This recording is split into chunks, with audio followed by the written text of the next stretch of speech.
J'aimerais ce matin vous parler d'un passage qui se trouve dans un petit livre biblique que je pourrais qualifier d'original, tant il diffère des autres ouvrages. Ce livre, c'est l'Ecclésiaste, ou pour utiliser son titre hébreu, le Qoéleth. C'est un ouvrage, je ne sais pas si vous avez déjà eu l'occasion de le lire, qui peut sembler assez difficile d'accès. C'est un contenu, un style littéraire un peu déroutant. Et d'ailleurs, sa traduction n'est pas aisée, tant un certain nombre de termes hébreux, donc sa langue originale, sont difficiles à comprendre. Parfois, on peut susciter plusieurs traductions d'un même passage. Il s'inscrit dans ce qu'on appelle les livres de sagesse, avec le livre des Proverbes, le Cantique des Cantiques, le livre de Job ou les psaumes, comme on a lu à un certain nombre ce matin, Erwan. Et de sagesse, il est effectivement question de sagesse dans notre passage. C'est un passage qui s'interroge sur la question de la vie à mener dans ce monde. Un monde que l'auteur qualifie de complexe, contradictoire, paradoxal, et où se côtoient le beau et le scandaleux, le bien et le mal, la souffrance et la joie.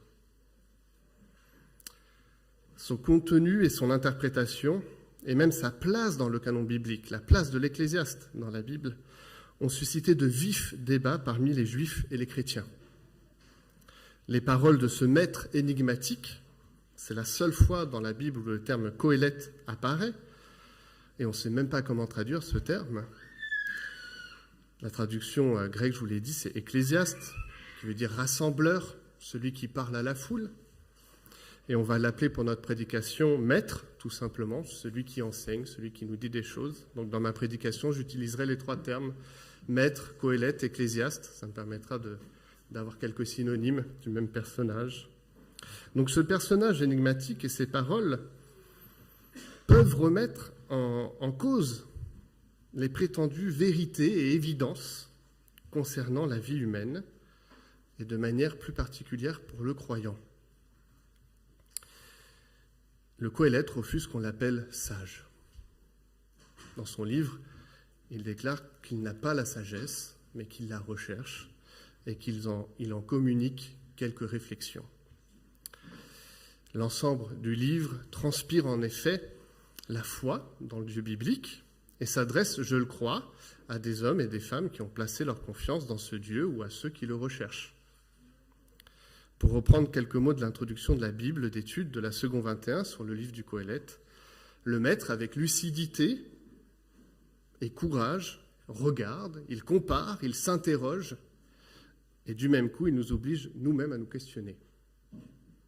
Alors ce matin, si vous le voulez bien, on va s'interroger ensemble en lisant le chapitre 7 des versets 13 à 25. Chapitre 7 des versets 13 à 25 du livre de l'Ecclésiaste. Ça va aussi, je crois, s'afficher, et je lirai selon la version Sommer du texte. C'est bon ? Okay. Nous lisons « Considère l'œuvre de Dieu. Qui donc pourra redresser ce qu'il a tordu ? Au jour du bonheur, jouis du bonheur, et au jour du malheur, réfléchis. Car Dieu a fait l'un et l'autre, de sorte que l'homme ne puisse rien deviner de son avenir. J'ai vu tout cela au cours de mon existence dérisoire. Ici, un juste se perd à cause de sa droiture, là, un méchant prolonge ses jours par sa perversité. Ne sois pas juste à l'excès, et ne sois pas sage outre mesure. Pourquoi te détruirais-tu ? Ne sois pas non plus méchant outre mesure, et ne sois pas insensé. Pourquoi voudrais-tu mourir avant ton heure ? Tu feras bien de prendre garde à ces deux principes, sans négliger l'un ou l'autre. Oui, celui qui craint Dieu s'en sortira pour les mettre en œuvre, tous deux. La sagesse rend un homme plus fort qu'une ville défendue par 10 capitaines. Il n'y a cependant sur terre aucun homme juste qui fasse le bien sans jamais pécher. Ne prête pas attention à tout ce qu'on dit, et si ton serviteur te dénigre, n'écoute pas. Car tu sais bien qu'à plusieurs reprises, il t'est arrivé à toi aussi de dénigrer autrui. Tout cela, j'ai essayé de le comprendre par la sagesse en me disant « Je veux acquérir la sagesse, mais elle est restée loin de moi. La compréhension des choses est hors de ma portée. Elle est beaucoup trop profonde pour qu'on puisse l'atteindre. Mais je me suis appliqué avec toutes mes facultés à apprendre, à explorer et à rechercher la sagesse et la raison, et à discerner que la méchanceté est insensée et que la folie est déraisonnable. Amen. Alors cette première lecture a de quoi nous laisser dubitative. Que veut bien signifier l'auteur en appelant le lecteur à ne pas être juste à l'excès, à ne pas être trop sage? La Bible elle-même ne serait-elle pas un éloge de la droiture, de la justice? Un tel conseil n'est-il pas immoral? Ce relativisme apparent semble contredire la recherche de la justice et du droit, chemin prôné par ailleurs dans les Écritures. En fait, peut-être vous avez même pensé que le ton même de ces quelques lignes peuvent nous paraître provenir d'un homme qui est désabusé, résigné sur la vie, sur ce qui l'entoure, sur le monde. Il nous faut alors nous plonger, avec le Maître, dans la recherche et l'acceptation d'une vérité qui nous libère de bien des maux. Une vérité que je crois profondément enracinée dans la parole de Dieu. Une vérité qui nous permet de résister à deux tentations destructrices pour notre foi. Cette vérité nous redit, sans prendre de chemin très compliqué, que la vraie vie, celle que nous vivons quotidiennement, vous et moi, est bien loin de nos idéaux ou de notre fatalisme. Notre passage commence par rappeler que nous évoluons dans un monde tordu et pose le constat tout de go que ni vous ni moi, nous pourrons le redresser. C'est une certaine violence qui est donnée à notre attention. Voilà, les choses sont tordues et tu ne pourras rien y faire. Mais plus surprenant, nous dit le texte, le fait que ça soit tordu, c'est l'œuvre de Dieu. Et c'est surprenant de le voir présenté ainsi.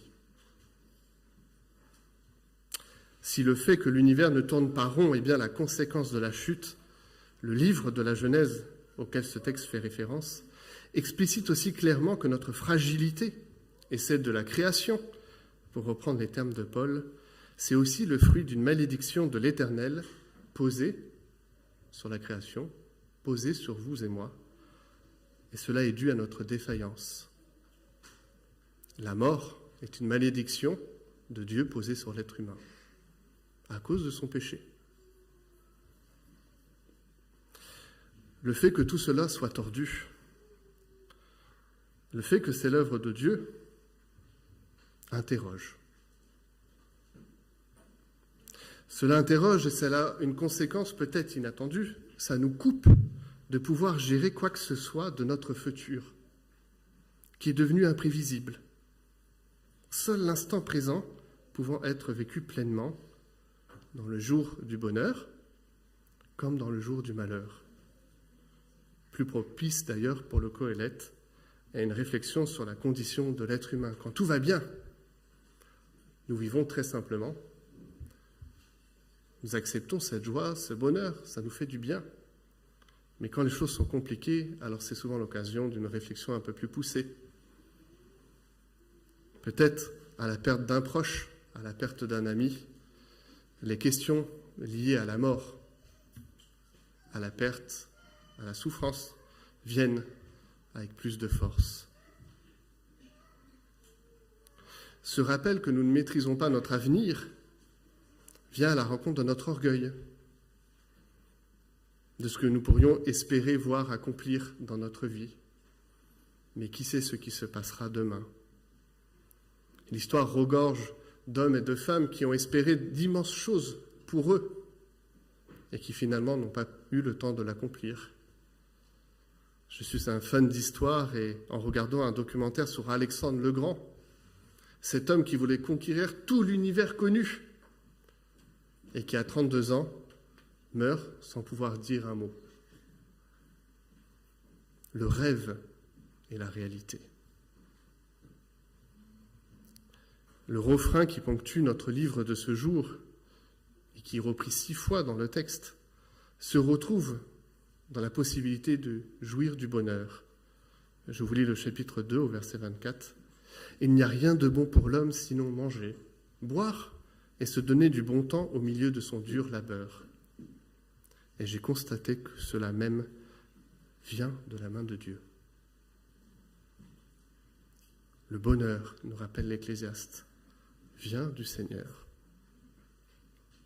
Alors, continuons un peu dans notre texte qui a posé ce préalable un petit peu dérangeant. Tout d'abord, l'Ecclésiaste fait le constat dans sa vie personnelle et dans son étude de la vie humaine d'une réalité, on l'a déjà dit, douloureuse. Tu as beau vouloir maîtriser ton existence, tu n'y arriveras pas. Mais tu as aussi beau vouloir la perfection ici-bas, elle demeurera inaccessible. La première tentation que le maître veut combattre, c'est celle de l'idéalisme, du perfectionnisme, du rigorisme, de cet idéalisme du croyant qui parfois aspire à l'établissement du royaume des cieux sur cette terre, là maintenant, tout de suite, et qui prône une foi victorieuse en toutes circonstances. Peut-être avez-vous déjà entendu ces paroles. « Si je suis chrétien, alors la maladie n'aura pas de prise sur moi. Alors j'évoluerai dans la richesse. Alors je serai délivré de tout maux, de toute maladie, de toute difficulté. » Or, une telle pensée nous conduit droit au mur. Parce que le monde dans lequel nous évoluons, loin d'être noir ou blanc, est bien plus souvent gris. Et nous le sommes également. La victoire de la foi, c'est celle de la confiance en un Dieu souverain. Ce n'est pas celle d'une vie aujourd'hui parfaite, loin de toute souffrance et de toute douleur. Le maître va un peu plus loin que cela. Il veut réaffirmer que parfois même, nous, chrétiens, nous devons agir dans la perspective de la solution du moindre mal. Il nous faut nous accommoder d'un fonctionnement imparfait, tout simplement parce que, je le redis, nous ne pouvons rien y faire. Il nous faudrait adopter, pour utiliser un terme contemporain, une réelle politique. Une politique qui cherche à incorporer toutes les forces qui sont là et qui parfois nous appelle à des accommodements, des compromis. Non pas sur des questions existentielles ou sur des fondamentaux que l'on pourrait remettre en question, mais tout simplement sur des choses qu'il ne vaut pas le coup d'en faire toute une histoire. Et cette réelle politique, on peut l'élaborer, mais elle est souvent nécessaire. Une justice intransigeante, bornée, obtuse, le refus de collaborer ou de déléguer, car l'autre ne ferait pas exactement comme moi je le voudrais, et ça c'est vraiment une forme de perfectionnisme, ne mène à rien. La révolte constante mène à la folie, pour reprendre le vocabulaire de la sagesse propre au livre que l'on lit ce matin. Il ne fait pas droit à la complexité d'un monde marqué par certains aspects, par l'absurdité et la futilité, ou par une justice qui est dépassée, défaillante. Aujourd'hui, c'est un sujet très actuel. La justice fait ce qu'elle peut. La justice humaine essaye de venir à la rencontre de ce qui est mal dans ce monde, mais elle ne peut pas tout faire. Il peut y avoir une souffrance intérieure de se dire que, humainement parlant, la justice ne sera pas accomplie. Si toute notre attente est fixée par rapport à cela, une déception peut poindre. Mais allons derrière simplement ces concepts philosophiques ou de sagesse. Combien de fois nous-mêmes, dans des situations professionnelles, familiales, ou même d'église, nous avons dû mettre de l'eau dans notre vin? Combien de fois, pour le bien de la communauté, nous avons agi d'une manière qui est parfois anormale? Et je prends un exemple frappant, la Sainte Seine. La question a été posée dans notre conseil d'église. Faut-il la vivre pendant le temps du confinement? Pendant le temps où nous ne pouvions pas nous voir les uns les autres? Vivre en corporalité l'échange du pain et du vin. Était-il juste de le faire? C'était une situation exceptionnelle que l'histoire de l'Église a peu vécue.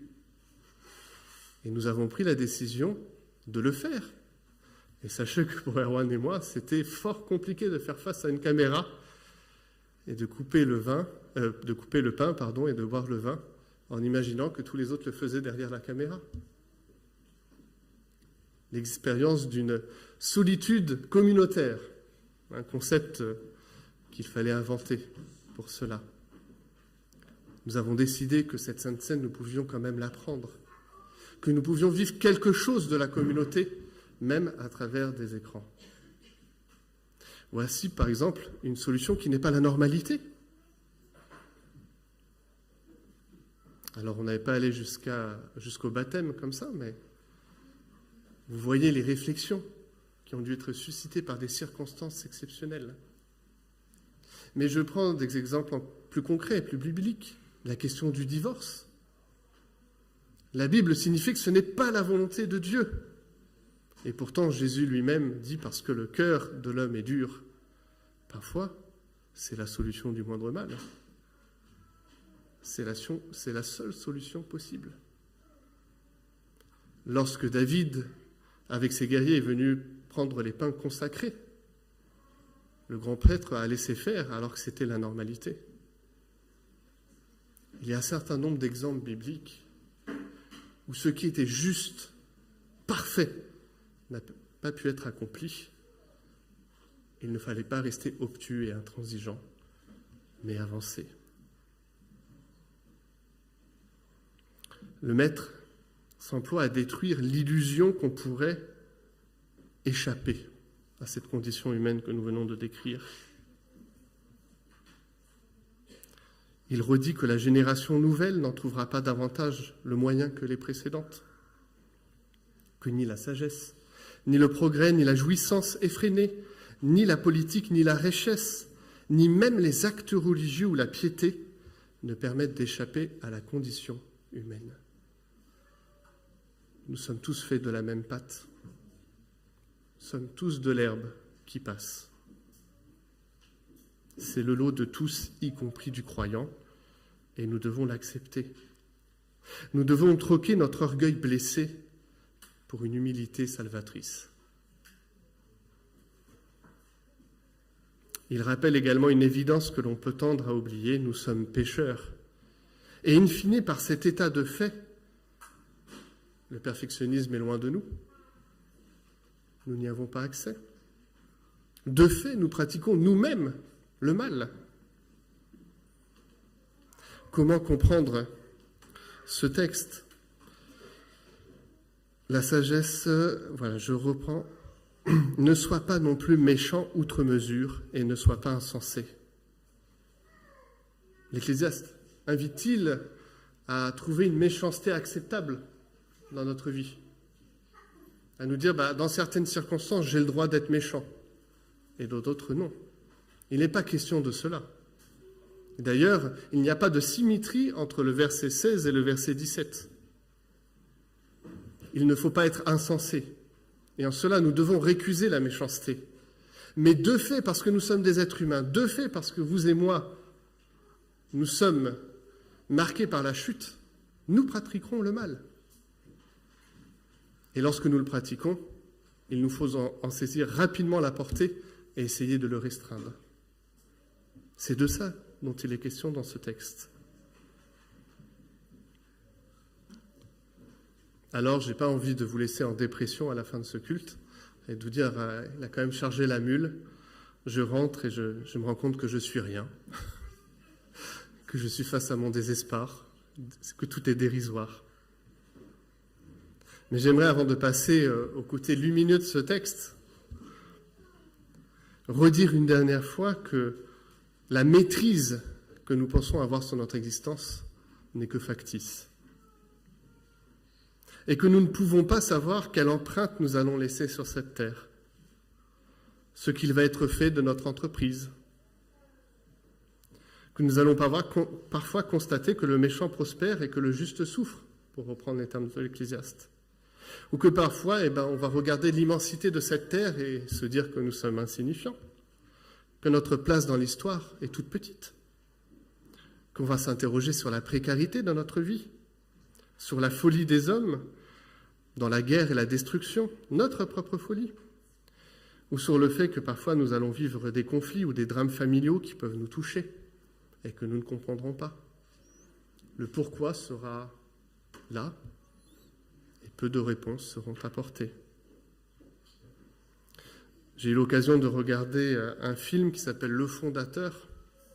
Je ne sais pas si parmi vous l'ont vu, mais c'est l'histoire de McDonald's, avec l'homme qui en fait a racheté aux frères McDonald's toute l'entreprise, Ray Kroc. Et ces deux frères, ils ont vraiment voulu bien faire. Ils ont inventé un système qui était en fait assez qualitatif.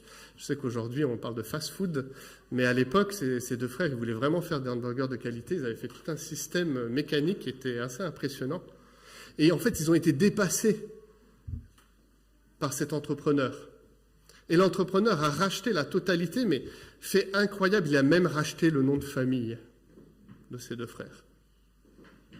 Et lorsqu'on regarde l'histoire de ce film et qu'on lit après ce que les deux frères ont pu exprimer, il y avait cette amertume immense d'avoir créé quelque chose et de ne pas avoir été reconnu dans cette découverte.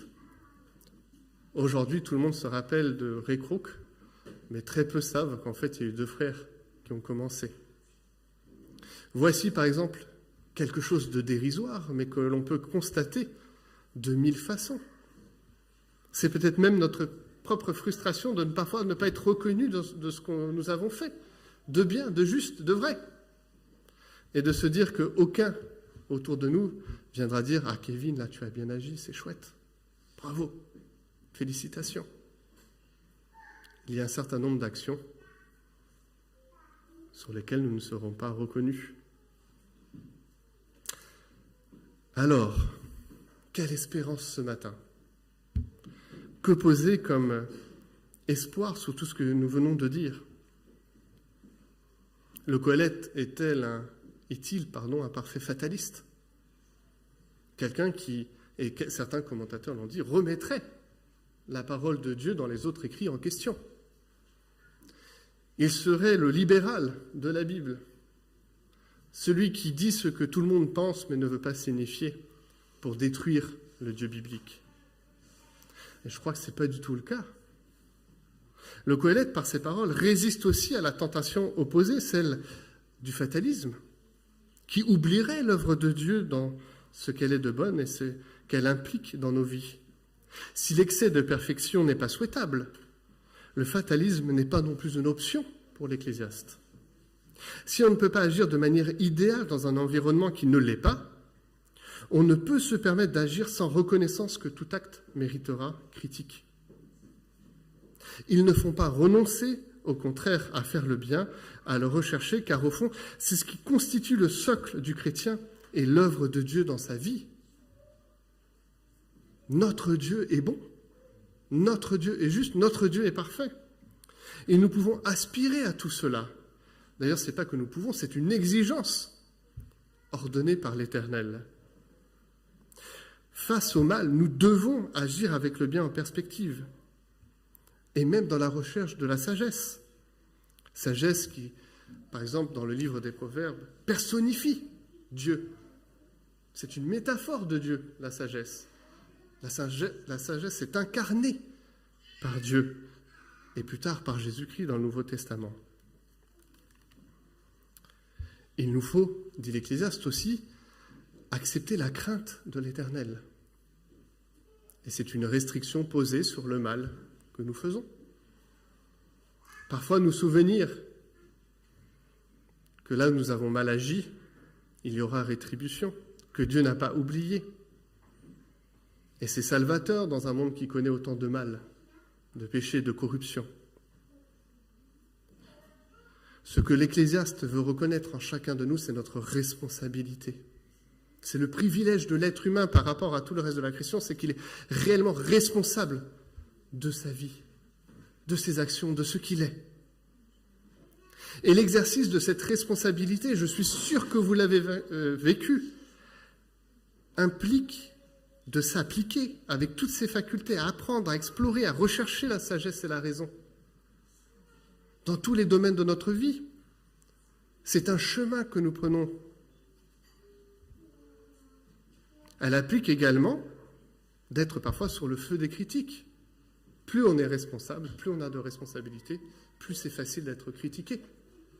Le Qoheleth en a bien conscience lorsqu'il parle de son serviteur. Ou lorsque, de manière un peu taquine, il nous reprend en disant « Mais toi aussi tu critiques ceux qui sont plus hauts que toi dans la hiérarchie. » Et ainsi, il met en avant ce schéma de la responsabilité, toujours difficile à appliquer. On se critique les uns les autres. On a du mal avec la responsabilité qui nous incombe. Alors s'il y a des critiques qui sont constructives, positives, ne nous mentons pas, parfois c'est juste par plaisir coupable de voir l'autre faillir.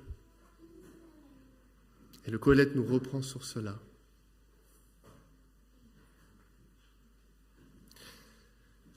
Se rappeler toutes ces vérités, se rappeler la vérité première d'un monde pécheur, de notre humanité pécheresse, nous donne l'occasion de regarder la souveraineté du Seigneur, de nous rappeler que le jour du bonheur, que la possibilité de jouir du bien qui nous est donné est un don de Dieu, que la possibilité de se lever tous les matins, de voir le soleil qui se couche, de manger, de boire, de profiter des petits instants de la vie, c'est un don de Dieu. C'est un cadeau qui nous est fait. Dans le malheur, c'est l'occasion peut-être douloureuse de se souvenir de la vie pour ce qu'elle est dans sa futilité, son absurdité. Ce bonheur auquel nous pouvons goûter, auquel nous pouvons y participer par notre travail, il est là, il est présent. Dieu, nous redit l'Ecclésiaste, fait toutes choses belles en son temps.